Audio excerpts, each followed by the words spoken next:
Navarra Ambassadors, Navarra Talent iniziatibatik jaiotzen den programa bat da, iniziatiba da baita ere.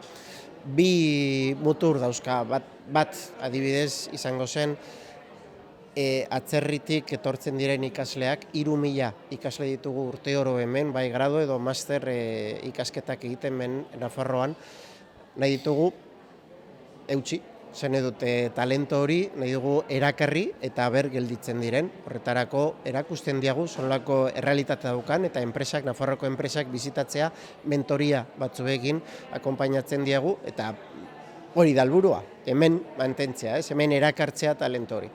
Bestalde, naiz eta hemen master edo grado ikasten ari diren ikasle horiek baldin eta bueltatzen badira bere herrialdetara, nahi duguna da mentoria eta enpresak bizitatu ezkero ikastea bere buruan jasotzea irudi hori, ez? Hemen Nafarroan bizitatu nuen industria agroalimentario batek nola zelako mekanizazioa robotak zituen bere ekoizpenak egiteko, edo automozio industria bat ezagutu dut, edo biomedizina fabrika bat, edo zentro teknologiko bat hemen bizitatu zutela. Beraz, bueltatzen direnean Nafarroaren enbasadore gisa egingo dutela baita ere ziur gaude. Beraz, bi ildo horiek, bai talentoa erakartzea, eta bigarrenez bai, joaten direnak, bere herrialdetara bueltatzen direnak argi izateko, hemen Nafarroan industria garela eta zenolako industria eta zenolako ingineritza eta robotizazio aurreratua daukagu.